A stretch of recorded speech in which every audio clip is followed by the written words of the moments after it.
Now entering Nerdist.com. Hey everybody, welcome to another episode of Today We Learned. It's another day late and a dollar short, but it's got double the guests and double the fun. This is a really fun episode. We got a returning guest, Duncan Birmingham, as he's our annual April-May guest, I suppose. He was on here almost a year ago. And another very funny stand-up comedian and very funny friend of mine, Josh Macuga. This is a great episode. Very fun, and we want to thank you guys for joining in. We'll get into the fun, and I already kind of forgot what number it was, Aristotle. What number is that? 87. Wow.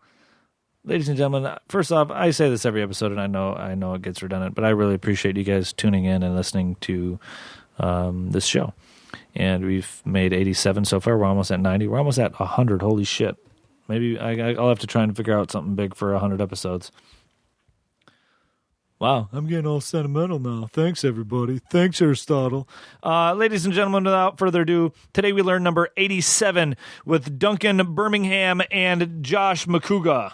Today we learn. Gentlemen, let's broaden our minds.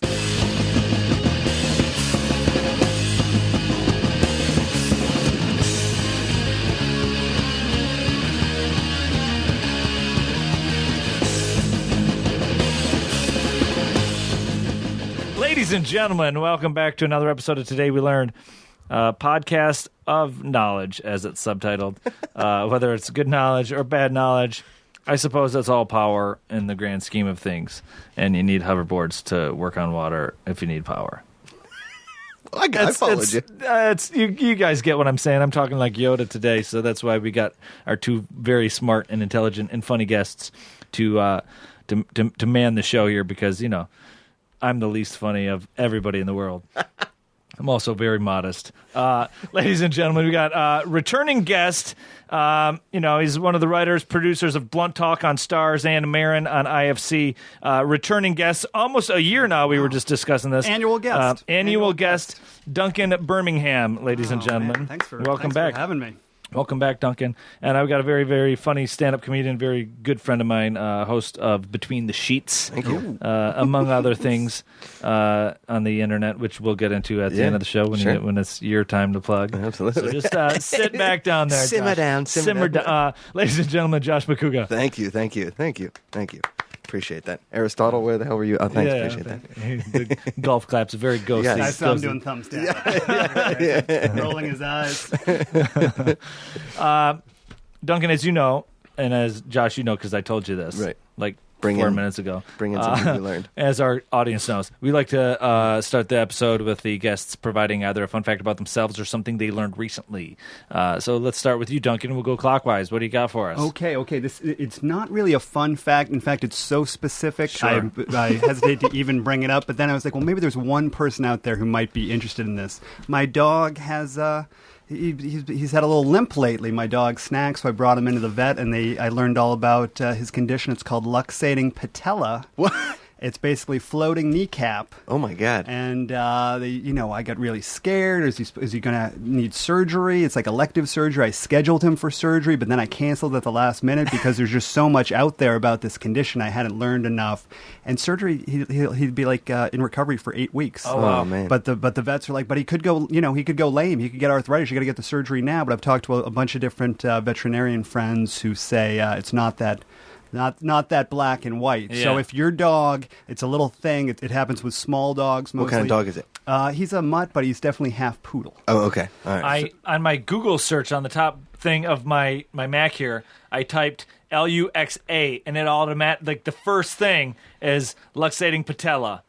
Then the second one is Luxardo cherries, but we won't get into the Luxardo cherries today. Luxating patella. Patella. So it's a specific thing, but Yeah. if your dog has it, they lift up one leg a little bit. That's how it starts. But if your dog has it, tweet at me because I'm gonna really get on this, and I got a feeling in another week of research, I'm really gonna know what the deal is. I feel like people, first of all, the fact that it popped up number one. It can happen in cats also. Okay. There's a lot of people on the internet who think it's a big scam. I don't think that. I just think it's patellar a complex luxation issue. is a common condition in dogs, particularly small and miniature breeds, and it usually becomes evident in the ages 4 to 6 months. But it's when the patella or kneecap dislocates or moves out of its normal location. And I feel like because it pops up number one, people take their pets way more seriously than they take themselves.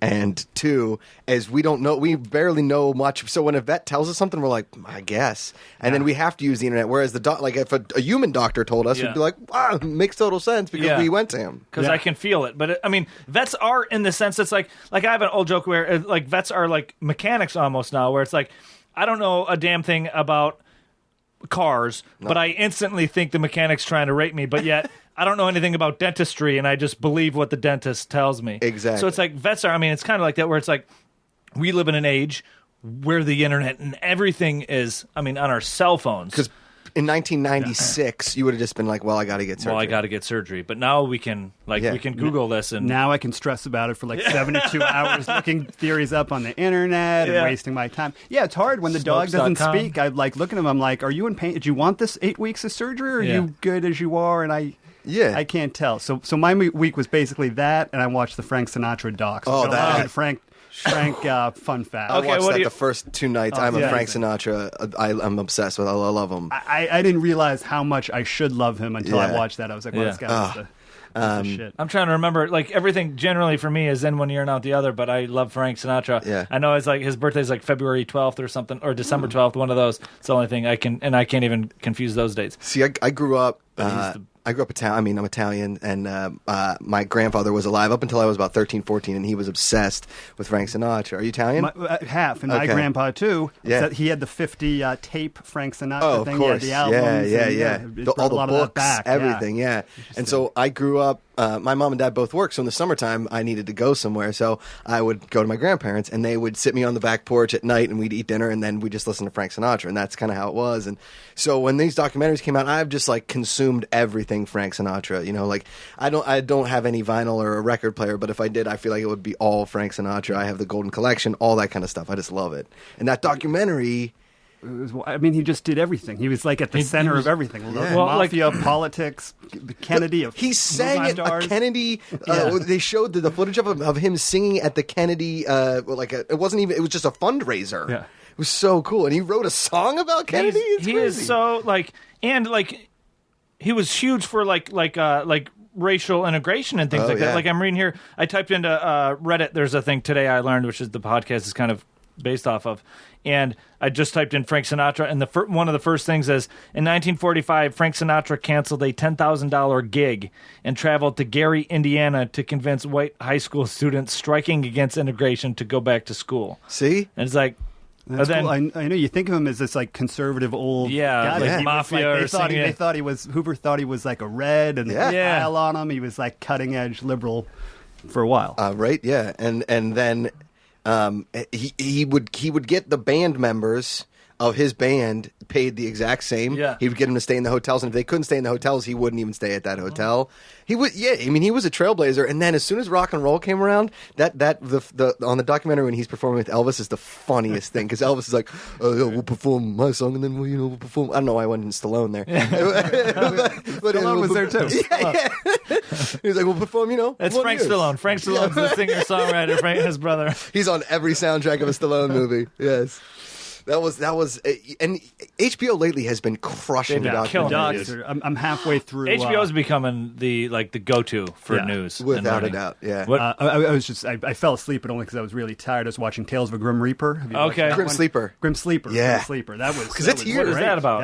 Yeah. I don't know what that is. It's about, and I didn't know anything about it until I saw it pop up. You go, up. since I fell asleep. Okay. So I know the title, but I fell asleep. You know when you're on vacation with your family, everybody goes to bed, and you just sit up watching Netflix because you're the only single one in the family. That's me. That's me. So I watched The Grim Sleeper. This guy was arrested on 81st and Western, so down in like South Central LA. Okay. And they say that he's responsible for over 100 murders in LA. Shit. And near the end of the documentary is when it gets kind of crazy with how the police botched it. The police botched this investigation basically because they were black hookers that were getting killed. These black women all down in that area that were all prostitutes, and this guy was basically taking them into a van and killing them. They had evidence in the mid 80s to put them away, and they didn't follow it up. And they finally got this guy, and I mean, it's a really creepy documentary, and it all takes place within like a 10-block area. It doesn't really. Yeah, and it was 10 blocks. There were 10 victims, one survivor, in the span of killings.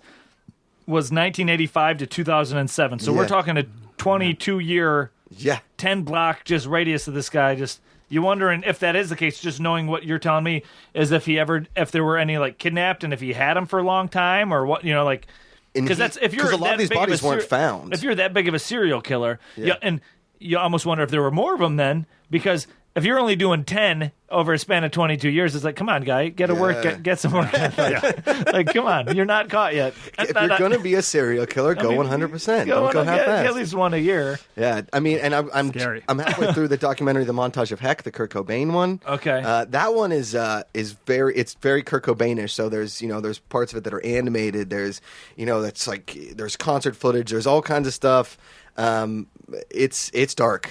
I mean, I'm 45 minutes in, and I had to stop, but I kind of like, no, I'm feeling it. Yeah, I'm getting into that one, too. Yeah. And I watch Vice every week, too. Vice is... I was reading, what was that, in Variety or whatever, 3 weeks ago or 4 weeks ago, whatever, that Vice, HBO picked Vice up for like a nightly news show. Is that right? Did I read that? Yeah, I don't know. Yeah, I read that, and then I think they're taking over like History Channel 2. Yeah, like it's just going to be a complete Vice channel. All these new shows. Yeah, like they're really cracking down on like over. And it's very much like unbiased almost, it seems like. It's like, these are the facts, this is what we know.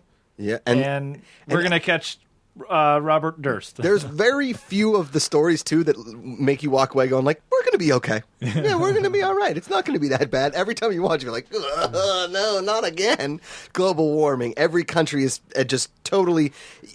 All the Southeastern Asians are killing all the sharks. Yeah. You just everything you walk away from, you're like, we can't win. Yeah. The bees are apocalypse still is here. It's here. It already happened. Yeah, and that's what I just saw Tomorrowland last week, and it. Basically, Disney took it, and it's marketed 100% to kids, where they're hoping that their parents will take the kids to it, and it's the movie is there to inspire kids to not fuck up as bad as we did. I love it. I love Brad Bird so much, and I love the idea of tomorrow. Like I was reading, I haven't seen it yet, but you have a few movie shows on the YouTubes, which that's how you get to go to these things. Early stuff. Which I'm trying to get into that racket. I don't know how to do that. Today we learned about Disney. Disney, give me some tickets to all your free movies now. Clooney, is Clooney solid? Clooney's I'll the see best. it for Clooney. Oh yeah, he's the best. Okay, yeah. I like Clooney. I like Brad Bird. I like Disney. And I was reading that it was a lot. He based a lot of it on what Brad Bird based a lot of it on similar of how Disney wanted Epcot Center to be in the 80s. Before Walt Disney died, he was working on the Epcot Center,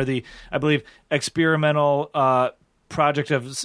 I could look up what Epcot means, but it's the City of Tomorrow. It's something City of Tomorrow. Right. And it's based on... It's all like... He wanted it to be like a future city... Where everybody got along. Where everybody got along and where they worked in. And, it was almost like a World's Fair or like a Tesla meets Apple meets... And that's where a lot of this movie goes. Everything's there in that city in Disney World or whatever, and tourists can go look at while they're doing new innovations. It was a really well done movie, but it's there for the children to, because I feel like we started a generation of people that started to care more about the earth and everything, right? Because my parents could care less just because that's how they were kind of brought up.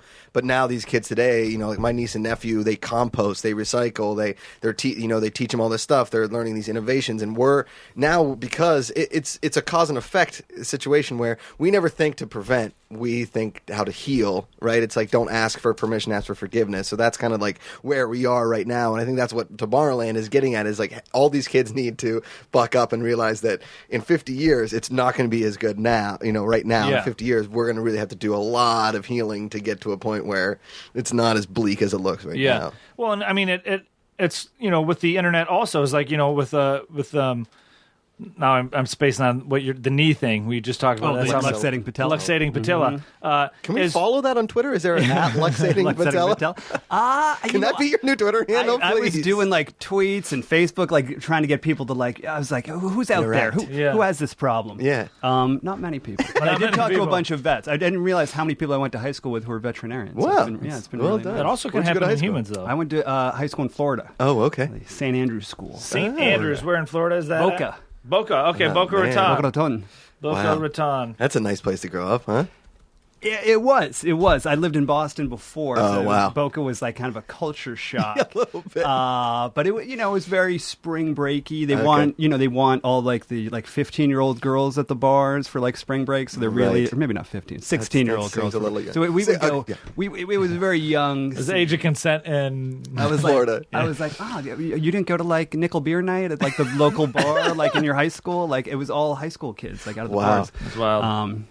Yeah. That's wild. Josh, Talk to me. what did you learn recently? I set the bar pretty high with my You dog went- story. Yeah. So. I have a friend that's in New York right now, and she texted me, did you know that Uber, just before I came, I didn't even ask her anything, did you know that Uber is worth $50 billion? She was just on the stock exchange, and she said that she works for the Hollywood guy that's there right now promoting a book, and she was on the stock exchange, and they were talking about all this stuff, and they were like, yeah, Uber just got valuated today at $50 billion. Yeah, I just read that, and it's interesting that you bring this up. Because on this list of facts that I have compiled for episodes, I do have an Uber fact. Okay. And I don't have this in here. But I remember reading it. If you look it up, one of these guys, the founder of Uber, is like one of the best ping pong or like beer pong table. Something Okay. with pong, something. Got it. That I read recently. But Uber was originally founded as Uber Cab. Okay. By two dudes, Travis Kalanick and Garrett Camp in 2009. And the app was released that following June. These guys are just sitting It on a raised mountain of money. $49 million by 2011. And they originally, it was Uber Cab, and in May of 2011, Uber received a cease and desist letter from the San Francisco Municipal Transportation Agency. That's happening claiming, all over, too. Yeah. They keep winning because they're worth $50 billion. Because they were... like unlicensed cabs or whatever, they ended up just changing their name to Uber. Yeah. They removed the cab from it, and that's how they got around it. But like, I was just in Vegas last 2 weeks ago for a bachelor party, and there were no Ubers. Like, I'm like, let's get an Uber instead of cab. And like, it's like you were just talking about how, like the future, right? Like how we are of a generation that looks for the future and we want to better everything, right? And it's such a fucking motherfucker. Because the people making laws and voting on this are preventing that. Oh, yeah. And they're preventing companies like Uber and all these other, new technologically advanced, be it safe companies or just new companies that are based on technology and convenience, like using your phone. Yeah. They're My dad his mind was blown by Uber. Yeah. So when he came out here, he was like, let's call a cab. I was like, no, just Uber. And I hit the thing and it show up. He's like, how did that happen? Yes. My dad's like a little technology behind. He's almost 70, but he doesn't like accept technology. Whatever. And it's... But Uber, and that's the thing, I was listening to this thing on NPR about Uber, this was this weekend, and they were saying that in China, they just started Uber, right? And they don't charge anybody. It's just a ride-sharing thing, and if they want to give them money, they can. If they don't. And these Chinese want to do it because they get to meet new people, is what they're saying. And all these people are like really happy that they're getting Ubers, and they're talking, and they're hanging out, and it's another like kind of Western thing that's gotten to China, and they see it as this golden beam of light, that it's not communist, so they can kind of, it's more of a democratic way to share a ride than it is, you're forced into the government taxi system, I'm guessing. But now that Uber, I mean, I didn't know, when she said 50 billion, I thought, no, you mean 15 billion. Because $50 billion because they don't make a product. There's not a manufacturing of Uber. But right? there's a surplus of cities with people who don't own cars, or there's a surplus of people who drink and drive, and there's a surplus of taxi companies that are just raping everybody financially and unwarrantedly. Like they're there's 4 of you, we're going to charge you $2 per person for a ride plus your ride, yeah. And it's plus y'all. I mean, you're like financial for you go to Comic-Con, like you were at Comic-Con last year.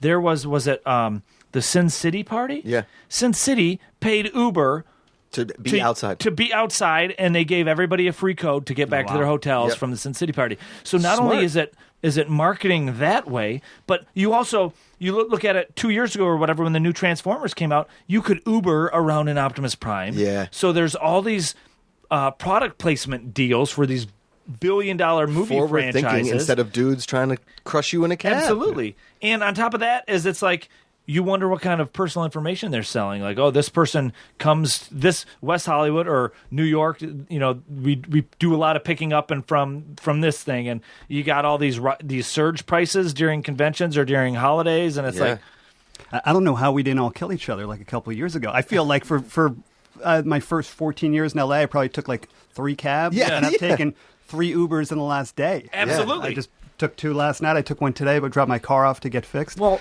I mean, it's so easy. It's so easy, and that's also why it's worth $1 billion, because it's that. But what kind of it's that percentage 50 do they cent- see? Like, what does Uber? Do they make their money? Because the drivers don't Now make they it. do Because we they know do a that- ton of drivers. Now they do that ride pooling, where you can carpool, and it's like $5 to do that. Yeah.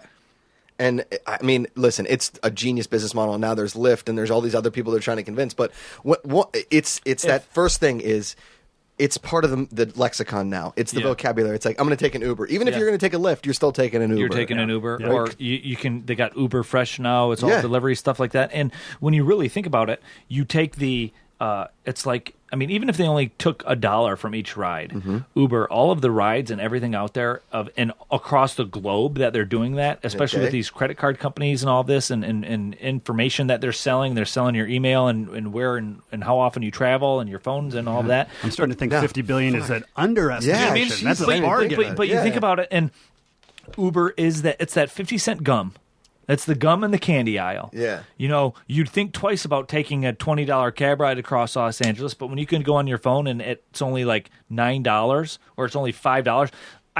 When I most recently flew, I flew back from New York, and I took an Uber to my place in Culver City, which would have been like a $29 cab ride. For some reason, I don't know if it was the time of day or if it was an Uber code I had. It cost me like $8. Yeah. But it was also, I got home from the LAX with no traffic in 10 minutes. So it was $8 to get back. Now, you times that by fucking thousands a day who aren't Just even here. They're Just not even here in thinking LA. of, like, you took 3 Ubers in the last 24 hours. In the last 24 hours, and you're not even thinking about that. I'm an Uber driver. Yeah. Did I mention that part? Yeah. Did we leave that out? But when you add that up, that's probably $30. Yeah. $35. And the surge pricing, I mean, hell, on Halloween, on these major holidays in LA, where everybody's taking Ubers, 1, you can't find them, and 2, when you do, it's a $400 Uber. It's a $400 and people Uber. still do it. People are going to pay it. And they're not thinking, No, and it's that and then they get it. convenience. And then they get get it. It's right up next to them, and it's comfortable, and that's why it's $50 billion. It's like fucking Tesla. It's one of the, it's such a great idea. I mean, not? Uber. Once Uber became a word, now you got Sidecar, you got Lyft, you have all these other companies that Just are trying to beat Uber. to beat Uber, and it's like, dude, it's like Betamax versus VCR. Yeah. It's like Google versus Yahoo. I'm not searching anything on Yahoo, but it's the same idea. I mean, Google and Yahoo are basically the same thing. It's a search Absolutely. engine. I mean, Netscape Navigator, I still hold true. That was our first one. You know what I mean? Yeah. Who had the Lyft had the mustache, right? Yeah, Lyft. Lyft Okay, mustache. so once they got rid of the mustache, then there's nothing. Yeah. Well, but they still there's little neon. now they have it. Now they got neon. They, they got rid of the dirty mustache. Uber, gross. Lyft. For those of you not in Los Angeles or bigger cities, Lyft is like Uber. And if you don't know what Uber is, it's a taxi cab that you order on your phone. It's like generally it originated with black cars where Listen, it if was you like don't know what Uber famous. are, I don't know what's. Well, I mean, you might like, have to explain what an app is. Yeah. Listening to the show. Hello. What's your demographic? and I mean, we got a lot of listeners throughout the world, so they might not have it yet. But it's their inspiration. They went to a place in Paris, France. It was the Liweb conference in Paris, France. The founders, and they couldn't find a taxi cab in Paris, so that's how they came up with Uber. Then they came back to San Francisco, and they're like, "We need to fix this." And now it's like, I mean, it's the best thing in the like. It's like Chipotle deliveries. I've been telling them to get delivery for years, and then finally Postmates comes along and takes my idea. Postmates, there's Eat24, there's LA Bites, there's Grubhub, there's all these delivery apps. It's like, it's amazing what your phones and You people never have to leave your apartment. Never. There was this, on top of when you times that, when you take with what you just said, when you put it with Oculus Rift and all this virtual reality shit, when you can get everything delivered to you. yeah. Goodbye world. Yeah. And what's the best one? Because I need to get on board the delivery. I'm tired of leaving my Postmates. apartment. Okay, Postmates. Postmates, I think, has the best, and they access everything. But there's Grubhub's LA pretty Bite, good, though. Schlep and Fetch, Schlep and Grubhub. Fetch, Grubhub. I mean, you There's can so literally many. just type in LA. I can't do Schlubben. I can't Schlep be and Fetch. judged. I can't. Yeah. Eat24 is pretty good though, but Eat24 is they don't do the actual delivery. So Grubhub and LA Bite are self-contained. Eat24 is like you could deal with Eat24. Like, say you had a restaurant, I could buy through Eat24. Okay. And then you would have to have, like, Schlep and Fetch deliver it. Jesus, there's like 9 middlemen. Yeah, there's like 9 middlemen. But there's all money to be made, and that's why Uber is a $50 billion company. Oh, my God. I was listening to this thing about this Japanese game show, which kind of goes on the fact of never leaving your apartment, right? They kidnapped this guy. Okay, they were like, here, you're signing up for a game show. You got cast. And he's like, yeah. So in the middle of the night, they go to his place and they kidnap him and they throw him in a box. Okay. And then they tell him that he can only survive by ordering things via sweepstakes and like cut out things from the newspaper. So he's like going through all these things and he has to survive. And it becomes this Japanese phenomenon where they're just, you can go live stream and watch him in the box. And every night during primetime TV, they're like, what's he doing in the box? And he doesn't know what he's doing. Like so after like the 6th day, he finally gets, so he can order delivery, and he only has $100 to start, so he can order delivery until it goes out. So he realizes, so now he's got a sweepstakes his way, and he finds it finally by the end, by like his 100th day that he's survived, and they didn't think he was going to make it that far. They let him out, and he is this Japanese superstar now because he survived this sweepstake box. It's insane. That's amazing. And it just proves the fact that if you don't want to leave, you don't have to. You don't have to. Well, it's also like just recently on the Washington Post and USA Today, there was a girl being held hostage, a woman with her and her kids being held hostage by her like ex-boyfriend or her boyfriend. And This is a game show? no, it's called now. That was our idea. Hold on. I Green gotta make light. a phone call, guys. Pitch it. And you're sold. Esquire next fall. NBC, it's going to be filmed live. Everything's canceled except the Pizza Hut Hosted by hostage Joey show. Fatone. He's in for the hosting gig. But anyways, she was held hostage by her husband, her ex-husband, and the only reason she got found was she told her like he wouldn't let her text or anything like that. And he's like, I need to feed my kids. Let me order a pizza at least through the Pizza Hut app. Yeah. And in the app on her phone, she put like when she ordered like pepperoni large pizza, she did like 911 help, hostage, alert authorities, and like it says like here's a I would have just been like, add more cheese stuff. And they ended up the manager at the Pizza Hut.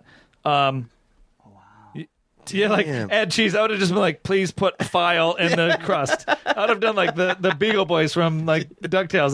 Don't alert 911. Just give me gadgets. Alert to help 911, and if I don't get extra cheese in my stuffed crust, I will be livid.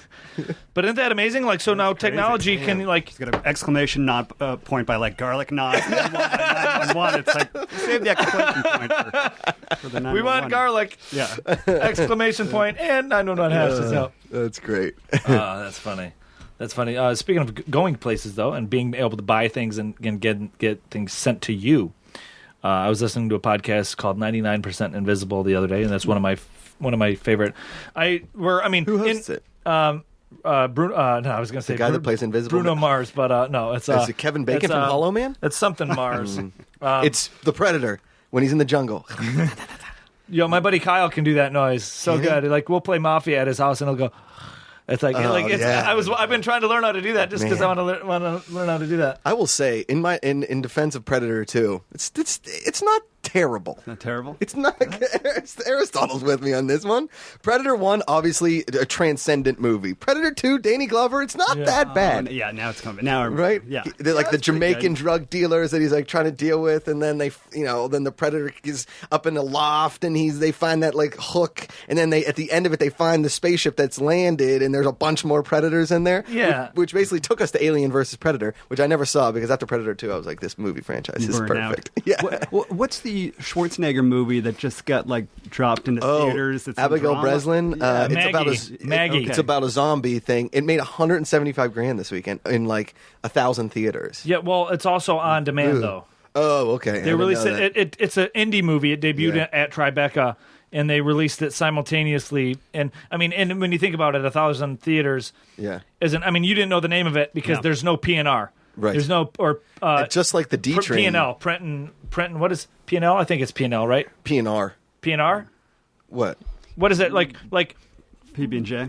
Yeah, like when you're adding, right? There's a prints it's and one sheets PNR and- prints and like advertising, right. billboards and posters and all but that. I would think there'd be an audience for like I would have if I had heard like Arnold's really Schwarzenegger, good in some Breslin? drama like doing an indie movie. I would have been like I might see that. No PR. Yeah. And I saw, and the D Train came out in a bunch of theaters. The biggest release in IFC, I think IFC did it, or Sundance, one of the two. Biggest release in that company's history, theater-wise, and it was the lowest grossing movie in the history of that many theaters for a movie. I just read it. And it's unfortunate because the D Train was an amazing movie. It was really well done. It was one of the darkest comedies I've ever seen, and hands down the most uncomfortable movie. I'm not homophobic, but there's a very gay element to it, and the way that James Marsden and Jack Black act in it, the performances are incredible. It's just a very, very uncomfortable movie. So they both went on Fallon, they both went on Kimmel. I mean, they promoted the movie themselves, but there was no PR for it because if you're going into this movie and you don't know anything, the trailer doesn't give anything away. You just think it's a story about trying to get James Marsden to a high school reunion, but there is a twist in this movie that makes it. I'll be honest. Now it's a little. I don't want to give it away. I don't want to spoil or anything. I didn't know anything about it other than a girl told me, she's like, it's probably going to make you uncomfortable. So I had to go see it in a screening room with about 30 other people, and we're all walking out, and there was 4 of us on an elevator, and this big black woman just goes, "I don't know, y'all. That was a little dark for me." And I was like, yeah, it was dark for everybody in the room, unless you, because I didn't see. D-Train. Yeah, my imagination is going some dark places. Yes, All right. yeah. My Chuck and Buck spidey senses are tingling. Yes. I don't even know what that means. I just lost. I just lost audio, so that's fine. I'll take my headphones off because we lost audio just now in our headphones, but it doesn't matter. The audience doesn't know the difference. But I'll be honest, and that goes to show you how much advertising does to it. Is I've never heard of this movie until you guys mentioned it. What, now. D-Train or D-Train? Maggie? D-Train, and I'm looking it up now, and I mean, it's Jack Black and James Marsden. Jack Black and James Marsden. It's a 2015. It's IFC Films. It premiered in Sundance, and it just goes to show you how much. And Catherine Hahn too, and Catherine Hahn is great in it. It goes to show she's you how fantastic. much, like Fast Furious 7 made $1 billion in like 18 days, but they also spent $400 million in advertising, and it goes to show you how much. As much as we have technology and the internet and all that, and as much as Jimmy Fallon and all that does, if you don't have billboards or ads and stuff like that, you got to get to Middle America, and the only way to do that is ads and television commercials. Yeah, and Marvel. And Marvel. The D Train. I love narrative movies, and I love indie movies, and I love that kind of stuff. Like, a couple years ago, The Way Back was one of my favorite movies they've done in a while. The movie was incredible. Amazing movie. Yeah, and I just saw Me, Earl, and the Dying Girl. I'm a little partial to that one because it takes place in Pittsburgh. I'm from Pittsburgh. But we are losing there's no in-between anymore. There's no Harry Met Sally. There's nothing like that. It's either a superhero or the D Train, and nobody goes to see the one, and everybody goes to see the other. Furious 7, and in defense of all those movies, yeah, we're seeing it, and they're great. They're great, but it would be so great to see Star Wars, a nice $20 million rom-com out there. It really I would. want to see. The movies have just been ruined for me in that the majority of things I want to see are out on video on demand anyway. Right. So the whole relaxation of going to the movies and being I'm not going to check my phone. There's no place else I'm going to be. Yeah. I'm sitting there. I'm like, should I just watch this at home? This is very good. I'm just waiting for the wheels to fall off it. Yeah. Because it's either those movies from Sundance that you're like, do I really want to drive to the theater for this when it's playing at home? Or there's nothing. I'm not a big comic book guy, so I don't feel like those movies are really for me. Right. There's nothing in between. And it's sideways. When you watch it on your phone, on your TV, or even on your phone on demand or laptop, you have so many other notifications popping up. You're not invested in it, like going to see the theater. And I love movies like When Harry Met Sally, or even those those lower budget independent movies back in the day. They say they don't make movies like they used to. But they do. It's just you don't find them, or they come. They're not as critically acclaimed. They're not as acclaimed, or you don't hear about them because there's no advertising, or they can't get the big actors because there's not going to be right. Yeah, and When Harry Met Sally would be like a tentpole summer release. That was a huge release. Yeah. You've Got Mail, huge release, and now a lot of those rom-coms are coming straight to video on demand. And I can't believe how much I miss Harry Met Sally, and You've Got Mail. I'll be honest. When Harry Met Sally is one of my favorite movies. Yeah, I'm a huge sucker for romantic comedies and chick flicks, as they say. Me? I see them all. I love all that stuff, and it's not only that, but we're not seeing. We're seeing actors take the risk of doing these indies and helping getting filmed and funded and stuff. But we're not seeing the producers or the advertisers or anybody else taking risks to try and get these movies into the public eye. That's the problem, I think. yeah, Uber is doing this, and they're making $50 billion, but none of the studios, if it's not a sequel, a reboot, a remake, we're not seeing any risks being taken. We're not going to put ad dollars behind commercials during. And the success of Maggie and the D Train isn't friggin' helping us. No, I mean it's Schwarzenegger and it's zombies. Yeah, and it's Abigail Breslin. Yeah, she's got huge. Star. Amazing. Yeah, she's a great actress. Yeah. And it's like you don't. The only reason I heard about that is because I'll read the trades, and I read something about Schwarzenegger in a zombie movie that just came out, and I'm like, how do I not see billboards for this? I should have Google alert every time Schwarzenegger is even mentioned. Absolutely. I love the guy so much. I should see billboards for this, because you see the poster and it's like she's all sickly and infected, and then it's like it's all grayscale and it's Schwarzenegger and like he's like an angry dad or whatever. And it's like, are they not? If a company would at least just put in $3 million to at least put billboards up around the bigger cities like Los Angeles, even if it was New York, a 15-second clip, like a teaser. Here's the thing: is now we're in. Do you watch Mad Men? I love it. Obsessed. Are you guys all caught up? Oh yeah, all caught up. Holy moly! yeah. Okay, this comes out tomorrow, so if you're not caught up, turn it now, because we're going to talk about it. Because I could just talk about Mad Men. Oh, I love forever. That. Which then I'll get to this one fact, which is interesting, but it's about buying and marketing and all that. So Right, ties it's in. perfect. Yeah, fun perfect. fact, I Absolutely. love Mad Men. Yeah, Yeah, fun fact. you a Betty human Draper. Ugh, Holy moly. poor girl. Holy cow. You think that's the last it week goes together? into Walking up those stairs? Yeah. It's gotta be. you back then they had to think outside the box in order to make the marketing kind of work, right? Because you had so many parameters. If let's just say a studio like IFC or Sundance, whoever is releasing some of these smaller movies, and they want to get these into more theaters and they want people to see these movies, you need to hire or think outside the box as far as how you're going to spend this marketing money to get to people. Make a teaser, make these these things like, well, what is this?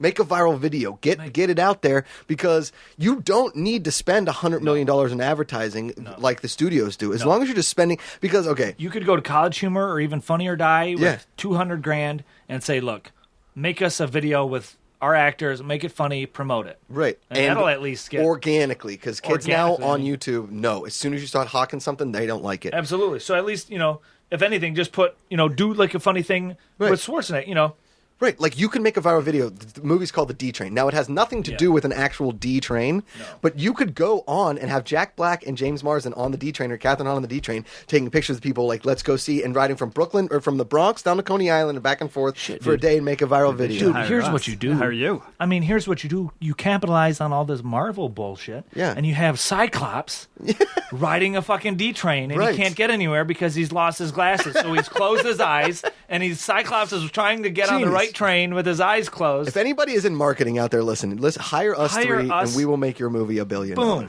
I can't promise I $1 just billion. realized something. I'm not all caught up in Mad Men. I Oh, didn't yeah. see last night. Oh, God. Oh no! You got, Did we but ruin don't it worry for you? about it. No. Don't worry. I feel bad for your listeners. that we're Last gonna night have was great. And next- I always I had a friend in town. Oh, okay. Oh, Next week, so I went Watch it to tonight. a Goodwill and I bought like a suit that I'm going to have tailored and a little tightened. I'm going to get a hat. And me and my buddies were all going to watch the season finale, Really? martinis, old fashioned. Yeah, Next dude, Sunday? I love it. Yeah, love it.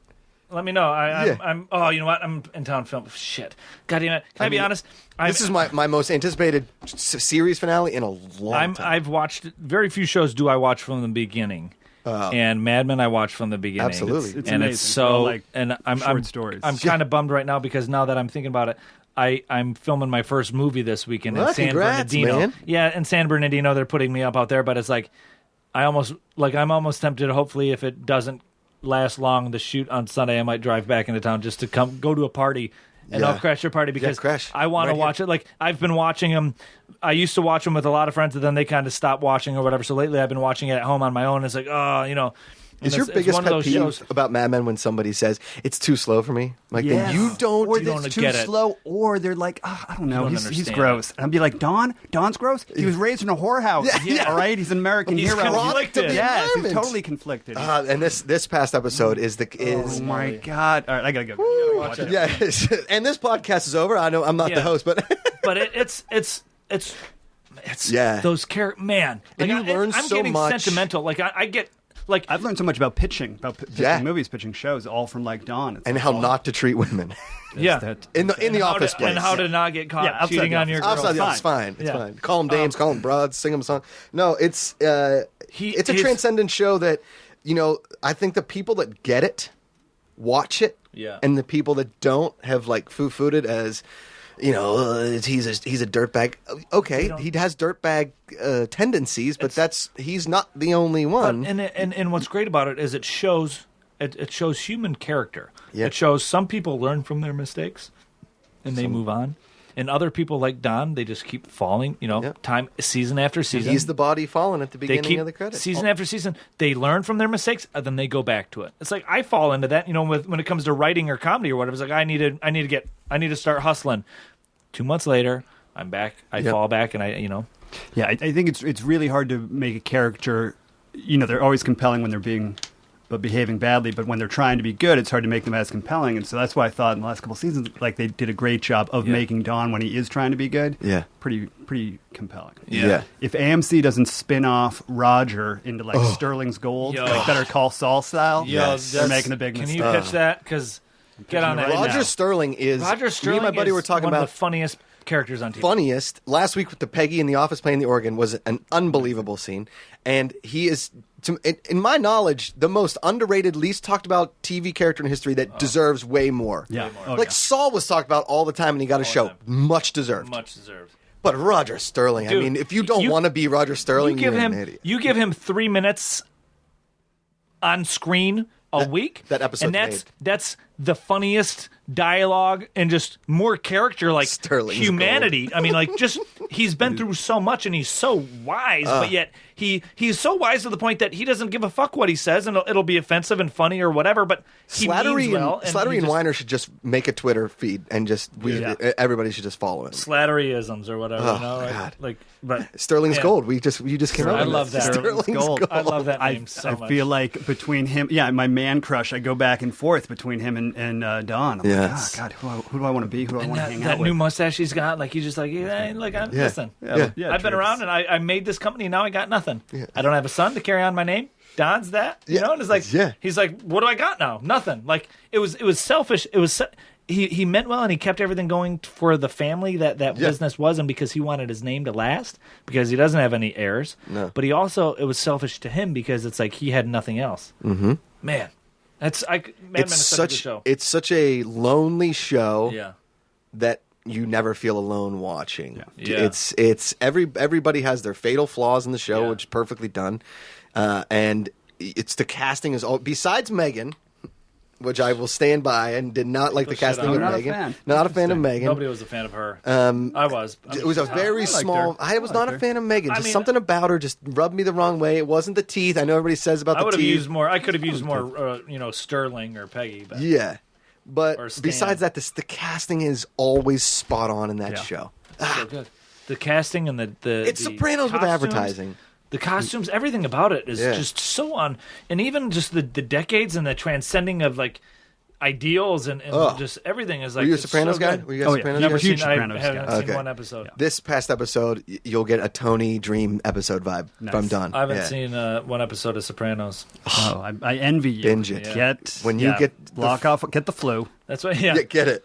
I tell you what, it's like I get depressed thinking about Mad Men ending and Letterman ending, just because it's such an era of my life. Did you see Seinfeld go up and do the first set he ever did on Letterman? He did it. Yeah. Really? Yeah, last week. No, It was pretty awesome. It was funny. cool. It was but okay, speaking of like advertising and ordering out and never leaving your house and all that stuff, or as we should say, going out and buying things because things are advertised to you.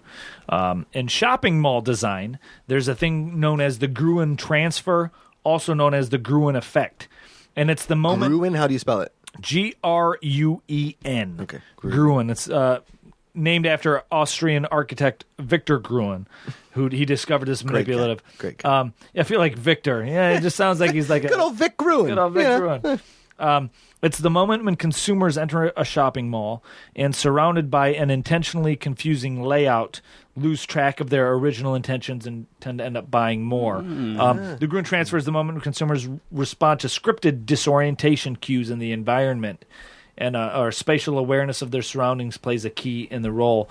And so basically, Las Vegas is one giant Gruen effect. Yeah, essentially. Or when you walk into like a grocery store and you try to go one way, and then you end up going all this other stuff. And keep walking back and forth. Yeah. And Fun fact about the Gruen Effect that this has on you. It was named after Austrian architect Victor Gruen, who is also one of the pioneers. He's best known as the pioneer for designing shopping malls. He originally wanted it to be like, because he hated driving. He hated needing to get out of your car and do all of this. Fun guy. Chubby guy. Yeah. Fun So guy. he We're not leaving. like you have all these like all Honey, these- you go in, I'll find a parking spot. exactly like you have all these town squares Yeah. where you have to park and drive to different stores and all that, and he wanted it to all be like in one location, and he He'd hate a pretty much farmer's created market. the shopping mall. He invented the shopping mall. essentially. What was his era of being alive? What was He was born in 1903, Oh, okay. and he died in 1980. Wow. Let's see Where here. was Long the life for a first guy in mall? 1930. Was that? The I'm trying to find it here. If he's Austrian, I mean, you would think it's in Austria, but watch, it it'll was be the somewhere United like States. It was- Minnesota. yeah. Let's see here. The early examples. The mall in Fast Times at Ridgemont High. Grandview, the early shopping center in the United States took place Grandview Avenue Shopping Center in Grandview Heights, Ohio in 1928. They didn't want it in Austria. No. They were too classy. They're like, take your fat ass shopping mall to Shove the it. States. Yeah. There is no such thing. I lived in, I did my study abroad in Italy, and then I spent some time in Germany and Spain. There is no such thing as shopping malls over there. There's still the mom and pop shops, Yeah. and they still stick by them. We've just been like, screw it. Because no Walmarts have succeeded really over there. The only place they're succeeding is Asia, because the Asians will buy up anything Western. Did you watch Vice this past week? No. About the white people in China, they get hired to just be actors. And there was this guy that's being hired as an actor to speak at a medical conference. He's not a doctor, but these people listen to him as like he's the top urologist in America. They gave him a fake title, a fake name. Nobody did any research Really? on him. He got paid an insane amount of money to stand in front of a urology conference of the top doctors in China, and they listened the most to him because he's a white guy. How do we do this? How do we get into this racket? They have these buses full of white people, and they take them to like convention floors like E3 or any of those conventions where people are hawking their products, and you go around and like, yes, I'm a businessman from America, and I'm very interested in your product. And then these people pay them to just go and act like they're doing it, so they acts like they're actually creating business, but they're not doing anything. Wow. Marketing. Yeah, I Madman. want that job. yeah, I right. want that job. They're just paying them to hang out. It's like sign spinners. Like And they those give dudes them make business cards with fake names on them and stuff. This was a really cool Vice. That's- Every time they go to Asia, I'm so excited business about cards it. with fake names. That's so Don Draper. Yeah. Oh, yeah. Yeah. Man. Like the one when they go to North Korea, or when they went to China and they went to those ghost cities that they built, where they built Paris but nobody lives there. I mean, that just boggles my mind. I love that. But hold on, why? Because I've only seen a few episodes of Vice. So they built a fake Paris. Okay, in China, did you see this one? No, I saw the North Korea. Okay, North Korean one was awesome with Dennis Rodman and great. stuff. Yeah. So in China, basically, we're getting fooled by China. Is that in China, how we work our GDP is we deal with occupancy of construction. In China, it's construction. Doesn't matter who lives there. So they've gone and they've kicked out all these farmers in these plains and stuff, and they've built these giant cities. They've built an entire replica of Paris, France. Okay, there's something like 8,000 or 9,000 units available, and 280 people live there. Oh my god! So people just come in and take pictures in these, and the Paris is a working town. There's like shops that are open, and all the people that they're walking around are fake. Like they just employing people to walk just around because, just for no reason. Yep. Where does this money come from that they pay for? I'm telling you, China is sitting on these mountains of monies, and they don't have enough. They have enough people to live in them, but they don't have enough. There it is. That's in China. So the people don't want to live there then. They can't afford to live there because they've kicked all these farmers and all these people. The polarization of wealth in China is gigantic. So they have all these people that are so poor and living in these tiny apartments, and then they have this fake Paris that's available, but nobody can afford to live there. Do they have a West Village in China? I'll go live in New York's Chinese West Village. I could afford to do They that. haven't built like a fake America over there yet. Build a fake America. I know. It's like that movie. Do you guys remember this? Speaking of movies that nobody hears of because of advertising or they don't do well, there was I always confuse the name. Big Trouble in Little China? Great one. Kurt Russell? Classic. Let's see here. You know what old Jack Burton says?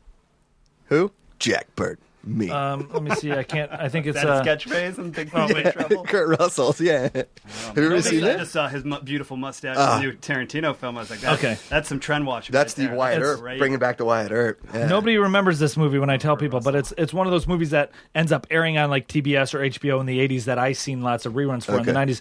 But it goes to because people forget about it, and it movies get made. So many people are like, oh, they stopped making a lot of movies. They still make just as many movies. You just never lose see them because they're all There's a going movie VOD. called The Experts in 1989 with John Travolta, Ira Gross, and that's where Kelly Preston and John Travolta met. Oh, And wow. Kelly Preston and John Travolta met on this, and it was directed by Dave Thomas. Wendy's Founder? No, the Mackenzie brother. the Mackenzie brother, Doug Mackenzie, and it's basically about it was released in 1989, and it was the KGB, the Russians, the Soviet, the Russians. They wanted to infiltrate the United States. Right, so they built a small town, and this took place. This movie was released in the '80s when you had all the nostalgia movies. You had American Graffiti, you had Happy Days, you had Back to the Future. Yeah. When the '50s, Red Dawn, you had all these all these movies came out where the 1950s nostalgia was rampant, and they had a lot of that type of period piece, much like in the '90s when you had like your '70s and your Days of Confused. The '80s was notorious for having '50s type architecture and stylized in movies. So And Cold War stuff. Scare stuff. So the Russians, they under the guys that they're hiring these two like fancy club goers, John Travolta and this other guy, they're like Urban cowboy John Travolta. They're like these party experts, right? They're the experts. They hire these guys because they want to have them run a club in New Jersey or wherever. I can't remember the town.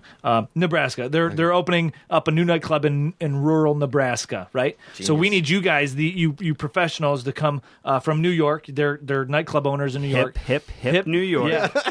You know, they got Fish the suit, out of water. they got the suit coats all rolled up, and then they like hip. But anyways, so these KGB, they hire these two guys. They're like, we're going to pay you to come to Nebraska and open up this new club, right? So they take them to Nebraska, but it's 1950s. They're in Russia, right? So now they take them to Russia, and they have a whole town, a whole suburb, a whole 1950s hill valley, so to speak. Only it's Nebraska, and it's a fake town, and they have all these Russian people living in it, and they hire these John Travolta to come in and teach everybody about American ways and how to party and all that. So they want to teach these Russian spies how to be more American to go and infiltrate the United States. But So like what the Reverse Americans on FX, which absolutely, is a great show. Absolutely. But what it is it's all 1950s people, so they don't know what VCRs or stuff is because the Russian, they built this 30 years ago, and now they're just getting it up and running. So there's also a decade shift of what is all this technology. This movie now sounds really confusing. Is Yakov Smirnoff in this movie? I'm dying for you to turn the laptop around. I'm dying to see this poster. As bad of a movie as that, it's actually really good. Like Kelly Preston's so hot in it. And Ari everything. Gross in a bad movie? Surely you jest. Wow. But it's actually a fun 80s nostalgic movie. It's one of those campy, I mean, I love anything in that mid '80s Soviet era Cold War stuff. I really enjoy the Cold War psyche of always being scared that Russians were coming to get us. I really enjoy something. It was a time when we knew who the enemy was. Yeah, we knew what they wanted. Right, and now we just don't. No, we have so many of them, and we all think they're dressed the same, but they're. I don't know. It's a very confusing time in that arena. It was a great time. Like the 80s and the 70s were great times when every bad guy for every movie was either Russian. Nazi or Russian. But the Americans, though, on there's FX, no ISIS version of the Experts. No, and the Russians could hide so much easier here because they were white. Yeah. And you can't, and it's hard now with so much technology and stuff. You can't get anything past us anymore. Really, it's the super 0.0001% of things that get past us. And so if you write a movie like that, there are so many plot holes that people are going to point out in your movie that you have to fill. It's almost impossible. Really, yeah. You have to. Because I sit in movies and all I think about is poking plot holes. Yeah. Any of the Bournes, and that's annoying. Even movies I love to death, like The Dark Knight and all those movies. I can't. You have to. You got to suspend belief. You got to. It's hard to suspend disbelief, regardless. And you. Did you watch Daredevil on Netflix? I loved the shit out of it. Yeah. But my brother... There's 900 plot holes in it. 900 plot holes. And then my brother... I got into an argument with my brother, but he's just kind of trolling me, I think, because I'm a huge Batman fan. Yeah. But my brother... And I posted a few screenshots on my Instagram, but my brother's like, fuck Daredevil. Like, you have my brother's Daredevil ruined superhero movies for my brother because did you watch Daredevil? No, I haven't seen Daredevil. Like 3 episodes in. Netflix just came out with a series. That's a It's new 13 series. episode series. Yeah. 3 episodes in. it's on my radar. It's on my radar. Oh, okay. 3 good. episodes in, Daredevil, this kid gets abducted. Yeah. And Daredevil finds out where these bad guys are, and he just beats the shit out of them. Right. And my brother's like, motherfucker, if you have powers and you catch these kids, these dudes that are kidnapping kids, you beat the fuck and you kill them. And I'm like, I don't disagree. But my brother's like, Daredevil doesn't kill people. and my brother's like, none of these superheroes kill any of these bad guys that legitimately deserve to be killed. Right. And my brother, and that ruined. That's like one of those plot holes where it's like, yeah, it's kind of like, Yeah. you don't just let them, Because like at the beginning of Arrow on CW, which he is a killed super the fuck dark show, out he of the- killed everybody. Oh, then he stopped. That's why And I he stopped, and I was like, dude, just keep killing people. What Yeah, the hell you doing? at least with the Flash, They're bad it's these superpowered people that Yeah. they The lock Flash up. is so campy, but I enjoy it. I enjoy the show. And I'm not like a huge comic book guy ever. I know I shouldn't say that in this holy land that we are in of comic books, but there is something about human beings getting the shit kicked out of them and then just showing up the next day at work being like, hey Harry, how was I fell dinner? down the stairs. Yeah. How many stairs do you Bumped guys my have head. there? Yeah. My orbital bone's destroyed. Yeah. Yeah, I walked through walking through the store here, the comic book store. Like, I don't know what's going on. Yes. Like, it's like a reverse nerd thing where I feel like someone's going to beat me up. I couldn't pick out 3 things that I have a connection to. Yeah. Agreed. Yeah. I'm old. But we're wrapping up, guys. Okay. This was the episode. This is awesome. Thank you guys for joining man. us. Thank you.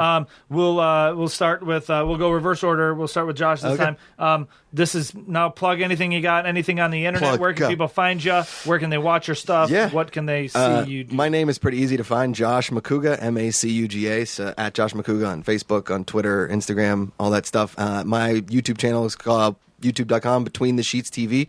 My show, Between the Sheets. We release an episode every Monday. It's a 30-minute talk show.